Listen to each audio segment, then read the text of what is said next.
हिंदुस्तान की फौज और पाकिस्तान की फौज में अंतर क्या है? पाकिस्तान के जवान जब हमारी ओर मरे तो पाकिस्तान ने अपने जवानों के शरीर वापस लेने से मना कर दिया। पाकिस्तान ने कहा ये हमारे हैं ही नहीं, उनके डॉक्यूमेंट्स मिल रहे हैं, आईडी कार्ड। तो इंडिया ने क्या किया, हमारे भारतीय सेना ने उन्हें उनके धर्म के हिसाब से दफनाया और आखिरी फातिहा पढ़ा।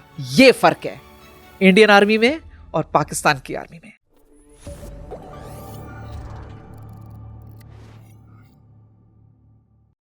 हिंदुस्तान की फौज और पाकिस्तान की फौज में अंतर क्या है?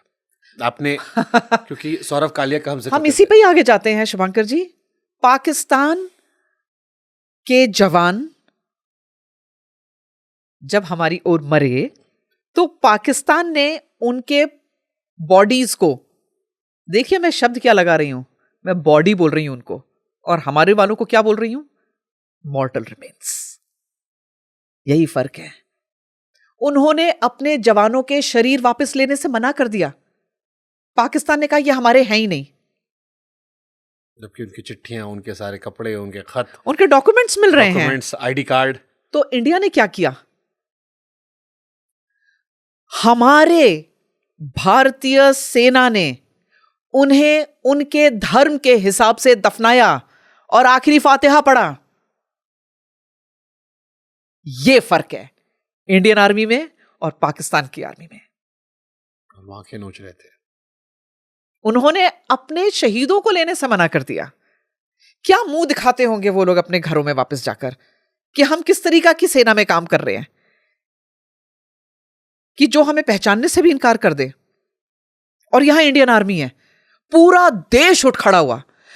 ऑपरेशन विजय पहली बार हुआ कि जब शहीदों के पार्थिव शरीर घर भेजे गए। इससे पहले 1971 की आखिरी जो लड़ाई लड़ी गई थी उसमें दाह संस्कार वहीं किया जाता था और घरों में इंफॉर्मेशन जाती थी। लेकिन कारगिल के युद्ध में पहली बार हुआ जब शहीदों के पार्थिव शरीर घर भेजे गए। और आप वो देखिए, वो विजुअल्स हमारी यादों से निकलते नहीं हैं कि जब वो फौजी ट्रक्स गेंदे के फूल से लदे हुए और अमर रहे के नारे लग रहे हैं, पूरा देश एक साथ उठ खड़ा हुआ। मुझे मेरे पिताजी की अंतिम यात्रा भी ऐसे ही याद है। So I was very personally connecting with all this that is happening. And I think उसने देश के बहुत सारे बच्चों को मोटिवेट किया कि ये जो गए थे ये आपके लिए गए थे और ये देश आपका है, इसके लिए आप कई जवान उठ खड़े हो। कई जवान मेरे बच्चे को प्यार कर रहे हैं जो उस समय मेरे साथ यूनिट में ही है, क्योंकि मैं उसे कहीं नहीं छोड़ सकती हूं। और मैं उनकी आंखों में देख रही हूं कि ये अपने बच्चे को आखिरी बाय बाय बोल रहे हैं यहां से, कि हम वापस आए तो अच्छा है, नहीं तो इसको जो हम आशीर्वाद दे रहे हैं ये इसके थ्रू मेरे बच्चों को लगे। और मैं देख रही हूं उनको ऑफिस से, क्योंकि सामान हम इशू कर रहे हैं, बहुत जवान है और मेरा बच्चा वहीं पे ही कूद रहा है, भैया आप लड़ाई में जा रहे हो, भैया आप लड़ाई में जा रहे हो। कोई इसको गले से लगा रहा है, कोई इसको गोद में उठा रहा है, कोई उसके बाल ऐसे कर रहा है। तो जैसे एक फौजी के तौर पर आपको डर नहीं लगा क्योंकि आप एक, लेकिन मेरे जहन में ख्याल आ रहा है कि ये सच है कि एक फौजी कभी नहीं डरेगा, उससे मौत का डर नहीं है, लेकिन एक माँ को तो डर होता होगा जब भूमिका दोनों निभाई जा रही है एक साथ। एक छोटा बच्चा साथ में भी है, एक बच्चा पेट में भी है। वो पेट वाला स्पेशली एबल्ड भी हो सकता है क्योंकि इतने हालात हैं, शोर शराबा, भाग दौड़, प्रेशर, टेंशन, जिन चीजों से प्रेगनेंसी मना किया जाता है। कभी लगा कि एक माँ के तौर पर आप अपने बच्चे की लाइफ पर रिस्क ले रहे हो? एक फौजी के तौर पर तो आपको सैल्यूट है जो आपने किया। देखिए, जो पेट में था ना उसके बारे में सोचने का तो मुझे समय ही नहीं था। एक्चुअली मैं सिर्फ हाइंड साइड पे सोच सकती हूं, लेकिन उस समय ना खाने का टाइम था, ना लेटने का टाइम था, ना रेस्ट का टाइम था, ना कुछ अच्छा सोचने का टाइम था। वो सिर्फ काम करने का टाइम था।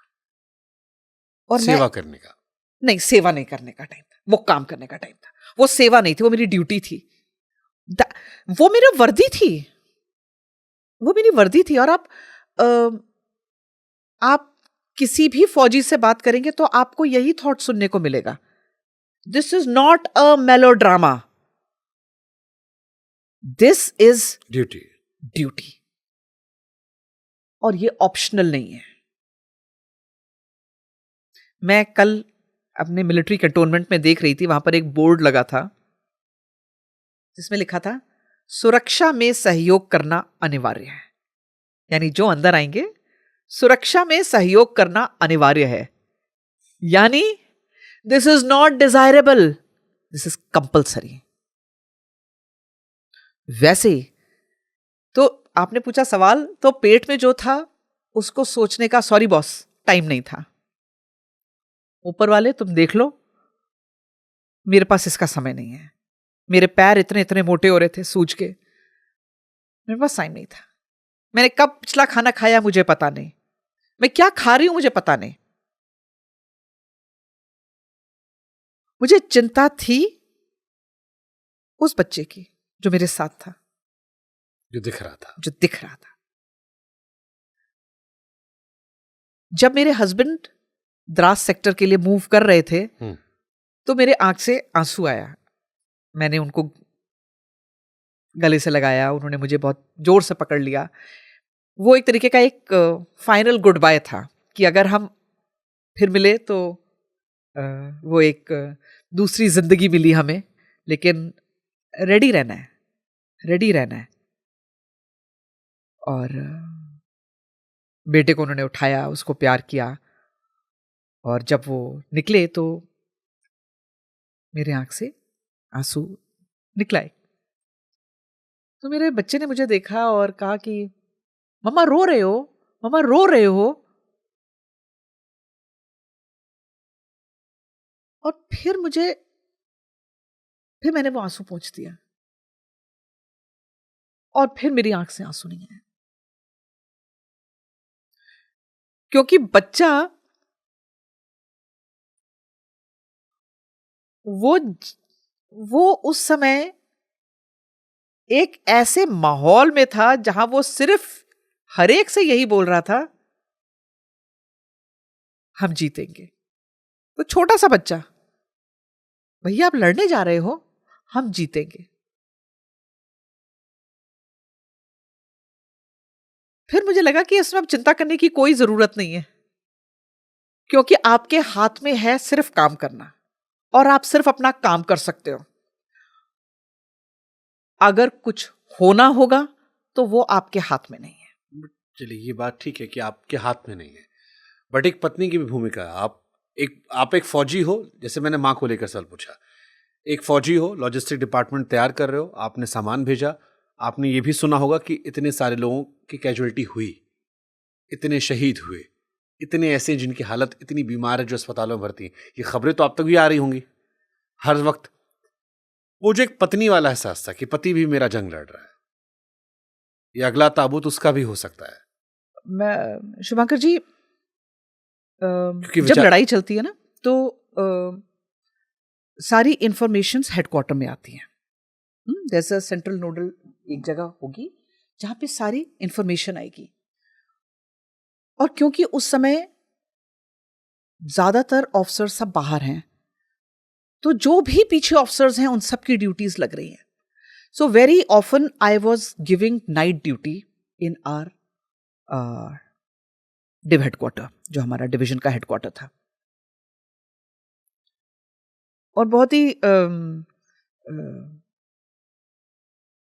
चैलेंजिंग काम होता है वो, कि आप रात को रेडियो पे बैठे हैं और आपने लगा रखा है, और आपके साथ बाकी जवान भी बैठे हैं, सब रेडियो ऑपरेटर्स बैठे हैं, और इंफॉर्मेशन आ रही है, और कहाँ क्या सामान चाहिए वो भी बताया जा रहा है, कहाँ कौन सी कैजुअलिटी हुई वो भी बताया जा रहा है, कहाँ किसका इवैक्यूएशन हो रहा है वो भी बताया जा रहा है, क्योंकि ये सारी इंफॉर्मेशन हमने कलेक्ट करनी है और हायर हेडक्वार्टर भेजनी है। ठीक है, मतलब सरहद से सीधे खबर हम तक आ रही है और यहां से हमने हायर हेडक्वार्टर भेजना है। जब मैं वहां बैठी हूं और रिपोर्ट्स आ रही हैं, कोई भी खबर आ सकती है। सबसे पहले तो किसी के हताहत हो, किसी के लॉस की खबर आनी नहीं चाहिए। कोई शहीद ना हो ये तो सबसे पहली थॉट है, लेकिन ये बहुत विशफुल थिंकिंग है। हम सबको असलियत पता है, we are all practical people. हमें पता है कि इसमें जो वहाँ का एल्टीट्यूड है, जो वहाँ का जिस तरीके से लड़ाई चल रही है, एनीथिंग इज पॉसिबल। फिर एक पत्नी का दिल कहता है कि इसमें मेरे हस्बैंड का नाम ना हो, और आप सिर्फ प्रे कर सकते हो कि किसी को कुछ ना हो और भगवान उसको कुछ ना हो।